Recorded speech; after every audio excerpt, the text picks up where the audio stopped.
is already working on a certain mobile product, and then they are advertising on it, and then they are doing, you look at the figures, you're saying that, you can safely say that, oh, this strategy is doing pretty well.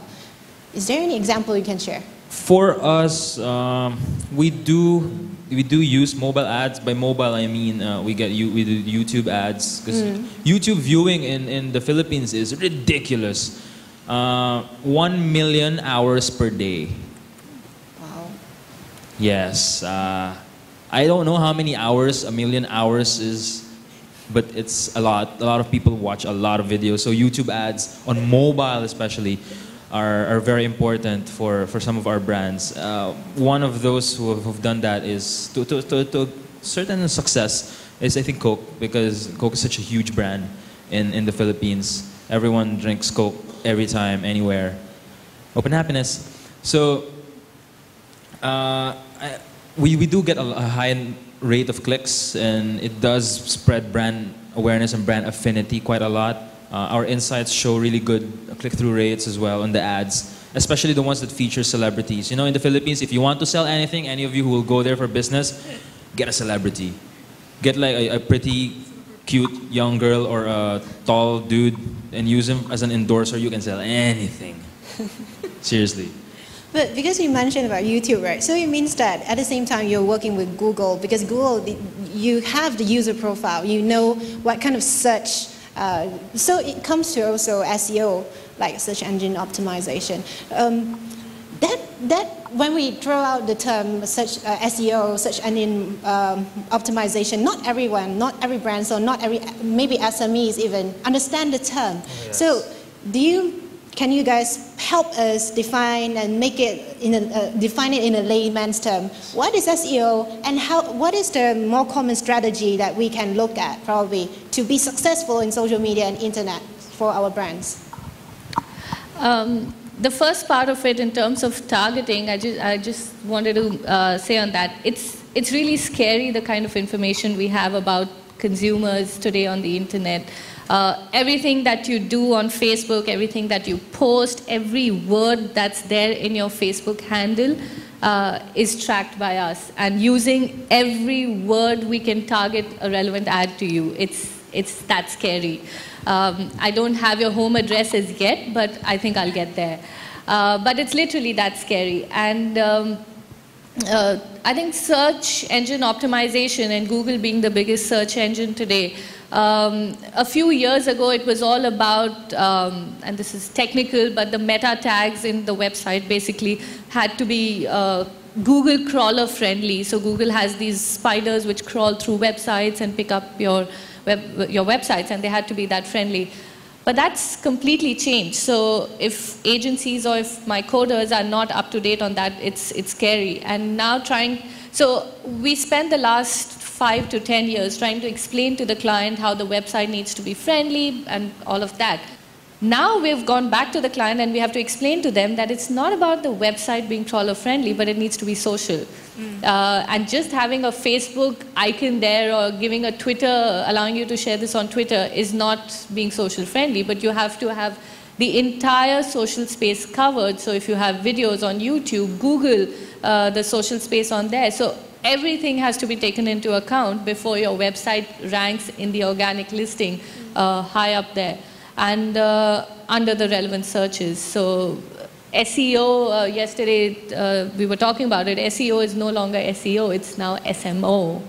I mean, it's again an education process where we have to go back and explain this to the brands, but the faster they embrace it, the better it is for every brand. The challenge is the faster they embrace it. The speed, sometimes it can get really tedious.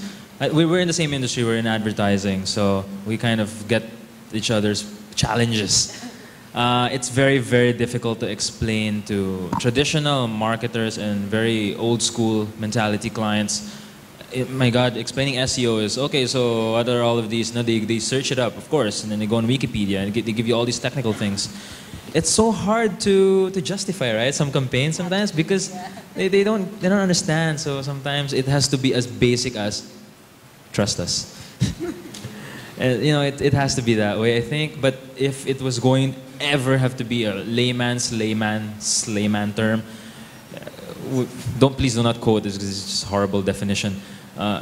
So that you rank higher. And sometimes that just makes it sound really good to clients. Oh, I'll be on the first page, sure? Really? Well, for us, we'll try our best. We'll try our best. Yeah, and there's an inertia, of course, when it comes to changing mindsets and the ways of thinking. There's always inertia. There's always resistance to change, right? So, for example, like last couple of years, social suddenly becomes the thing. What? But a few years ago it was this. And yeah, exactly, a few years ago. And yes, I agree. The brands that adapt quickly are the ones that reap the rewards. The brands that listen and they monitor and they engage, they're the ones who reap rewards. And if for some of the companies, probably in our market, we don't have 100% of them that have an online presence, right? So the importance of taking a first step, let's say a company just formed, is an SME, but they don't want to start with website. They want to start with social. They start with Facebook and Twitter, and then set up as a local business and stuff like that. And then after they gain traction, then they move on to website. But then when we look at the website itself, if we want to look at the trends that there is in the market right now, whenever we look at a product, a web product, we talk about product design, the UI, the interface.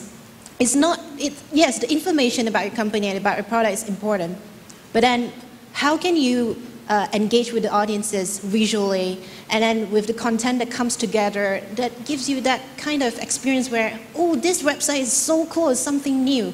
Is there any, like in Cambodia or in Singapore, in India, in Philippines, that you have an example where this brand do it so well? Probably it's Coca-Cola again, but then, because I think back then they have certain campaigns where you can engage the visitors by playing certain games like a world or something, a virtual world or something like that. So any recent examples that you have? So I think I absolutely agree with you. It's not that every brand has to have a website. They can start off with a Facebook or a YouTube, and we encourage brands to have an online presence, which allows people, whether you like it or not, everybody's talking about you. Whether you're a shampoo, whether you're a face wash, whether you're selling real estate, whether I'm Coke or anybody, everybody's talking about me, whether I like it or not.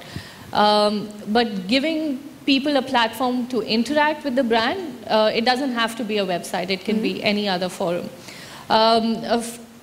About last year or late the year before that, we created this content platform. I won't call it a website or a social site, but it was a content platform for the Traders hotels.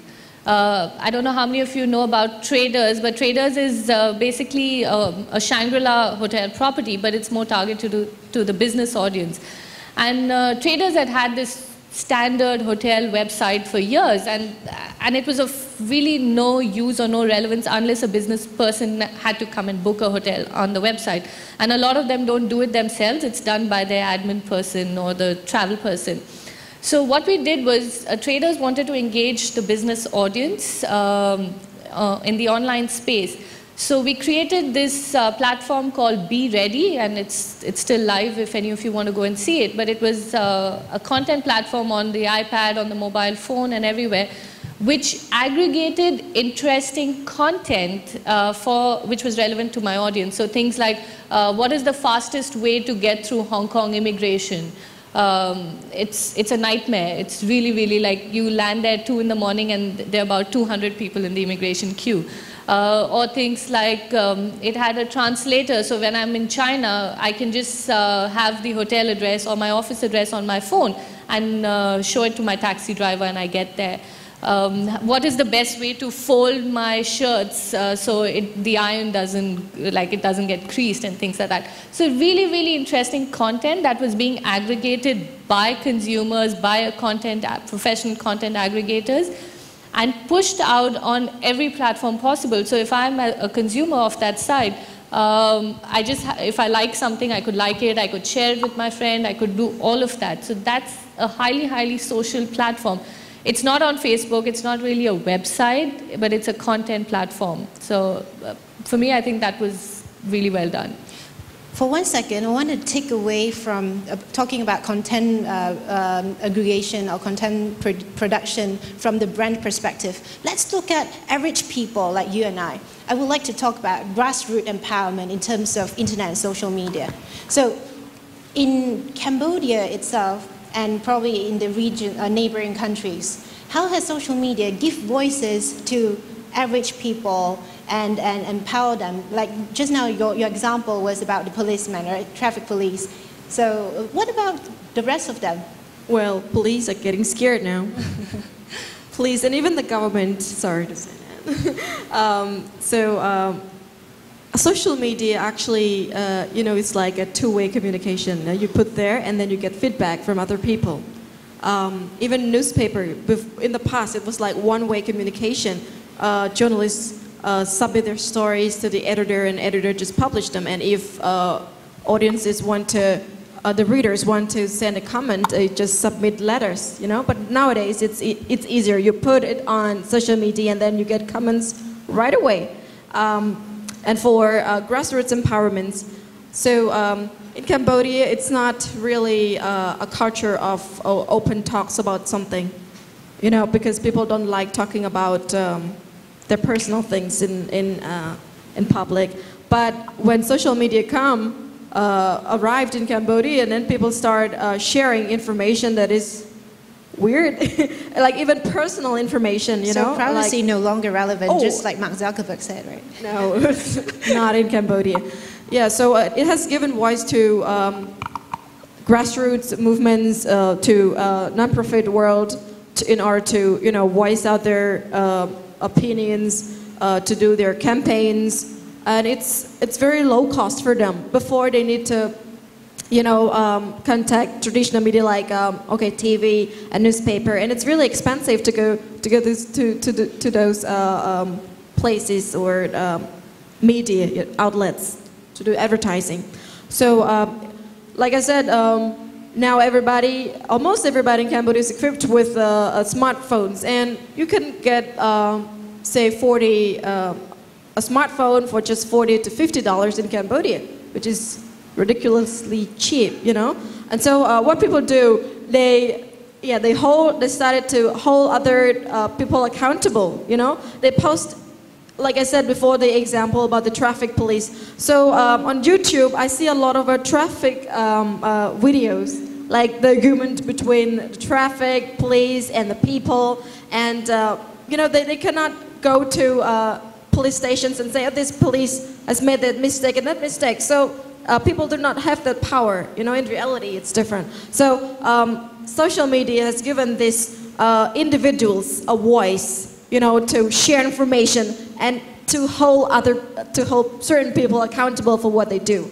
So like I said, you cannot hide anything on social media nowadays. Yeah. So do we still have time actually for this one? We still have time. One minute? 1 minute. You just say one. 10 minutes.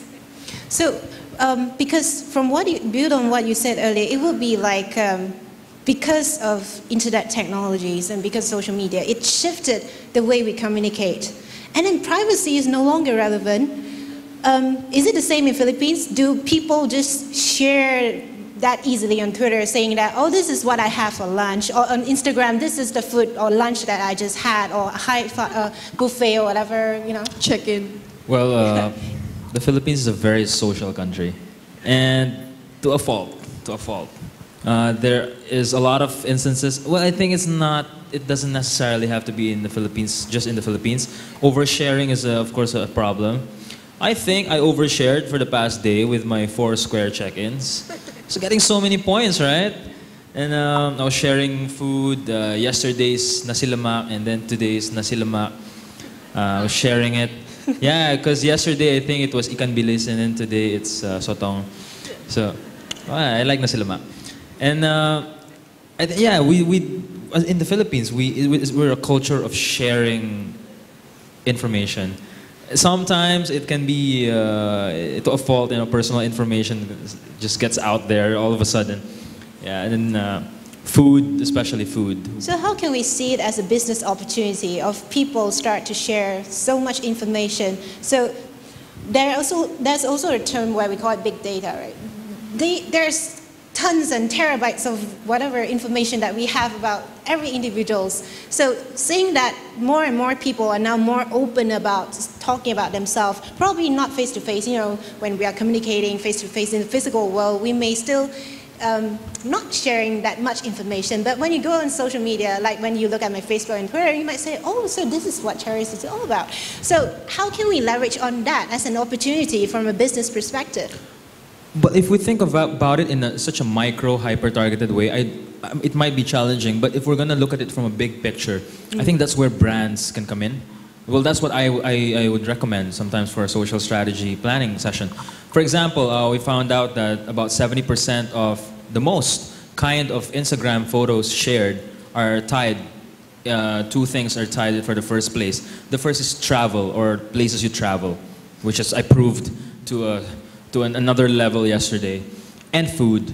So those are the two things that are shared the most from a study I did actually last month on Instagram. So what does that tell you? If you're a brand, this is a very basic way of thinking, but if you're a brand who's into travel or promoting a place, let's say you're the Ministry of Tourism, you're a brand, right? It makes sense to be on that social medium. It makes sense to be on that platform. If you are a food and restaurant business, it makes sense to be on that platform. If you're actually a business that can go well with food pictures, for example, it makes sense to be on that particular platform. It also helps you decide which platform to be on, because that's where people are. Why are so many Filipinos on Facebook? Because almost 31 million of them are. Why are so many brands on Facebook? Because 1/3 of the country is on Facebook. That it actually determines how a lot of brands talk to their consumers. Why would you go to an empty marketplace, right, to sell your products when you can be at a full one? And do you have any to add, Rachna? From an agency point of view, we love oversharing. We love it when you overshare. It just makes my job so much more easier. So you gotta be careful as a consumer. Absolutely, and like I said, I just don't have your home addresses yet, but it makes it so much easier for me to show you the right communication, to show you my right ad, to show you the right product at the right time when it makes sense. Things like Pinterest, Instagram, your Facebook page, your Twitter handle tells me so much about you that I'll never get to know, like you said, if I meet you face to face. And so if I were to go back to my brands and tell them that I can give you 40 people in this room who use X, Y, and Z shampoo, who sleep for so many hours, who eat nasi lemak every day possible, I can go back and do that for my brands today. So I love it when you overshare, really. Can we look at Pinterest and Instagram? Because we're thinking that how can we leverage on, because Pinterest, previously we heard about it helps to drive e-commerce, especially a lot of fashion brands and apparels that went on Pinterest. It seems to have some to add. Do you have? Well, it's big in Cambodia, the Pinterest. Instagram. Yeah, Pinterest. For female audiences? Tourism, businesses use Pinterest and as well as Instagram in order to do their campaign to get a lot of people interested in what they're doing. So what they do is they repin, and so they reshare, and that's why they have a greater reach, isn't it? Yeah. So how can we monetize that then? How can a brand monetize on Pinterest or Instagram? Brands Probably are not just doing campaigns. it as yet. Through campaigns, right? Yeah, they're not doing it as yet, but some brands have done it. A few P&G products have done it. But I think it's a fantastic opportunity because, like I said, I know depending on what you have pinned in there, I know exactly what kind of a person you are, what kind of clothes you buy, what kind of shoes you wear, what brands you like, everything about you. So if I'm a brand which wants to reach out to you, I don't have to necessarily reach out to you on Pinterest or on Instagram. Just by having your information, I can reach out to you on Facebook or any other, or a Yahoo or an MSN for that matter. It's, like I said, it's scarily amazing the amount of information I have, not me personally, but as a brand would have about their consumers. And there are multiple platforms that I can target you as a person. It doesn't have to be on the same platform where you've pinned or where you've tweeted. It could be on a completely different platform. We're scarily following you everywhere you go, really. And I think the time is almost there, isn't it? Yeah, maybe we have some questions, right? Yeah, we can open up to the floor. Do you have any questions? Like probably some of your companies, you are trying to open up and look at social media, or you're already there, but then you have some questions in terms of how can you expand it further and leverage on this opportunity that the internet and technology is bringing. So we're ready to take questions from here. We will take any question as long as it's on social. Yes. Could someone give her a microphone, please? There.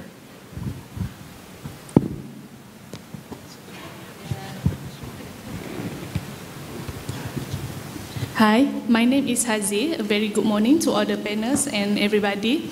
I have a question, and I appreciate a feedback from all the panels because you come from the different background. Okay, what is your guideline for the organization that not so new in the industry, but just wanted to get started in the social media, specifically to improve their image, to create the awareness among the public, especially consumer? Thank you. Thank you. Should I start? Yeah, sure. My advice would be for such organizations and companies to start with listening, social listening. Do a scan of blogs, forums, social spaces, and see what people are talking about you. Everything else will follow. You don't have to go straight and open a Facebook page or a Twitter account. Listen to what people are saying, how much of it is relevant to you, and then react. That's my advice. And building up on that, once you figure out what your target audience or what your target market wants and needs, I think it's important for any organization, brand, or company to actually form a character. You've got to create your own space on social. It's such a noisy place that if you do not stand out, you will drown. It helps to give your brand's essence, its personality, transferred into or transformed into its social characteristic. For example, if you are a serious business-oriented brand, and suddenly your social profile is managed by a clown, it just doesn't make sense. There's no consistency and there's no unified character to it. So it's also important to know what you're doing as a business, as an industry, and then transferring all the essence, all the core values into a social profile. By profile, I mean, you know, if you have to humanize it, create a person, invent one, right? Yeah, to really get your message across. Well, actually, I agree with what Jason said, consistency, that's very important. For example, when you select the social media platforms that you want to be on, for example, your country is big on Facebook and Twitter, so consistency is very important. And you set the tone as well. You cannot be different on from one platform to another, so consistency and the tone needs to be considered whenever you decide to be on social media.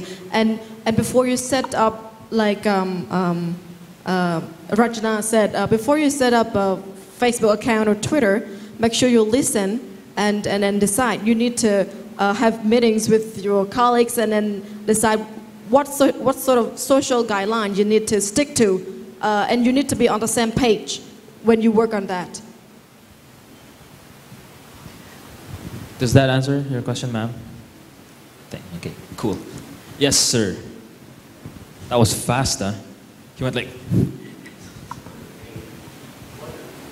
What are the factors that affect SEO from social media perspectives? Could you repeat the question, please? What can you do in social media that'll improve your SEO? Or what are the steps you can take?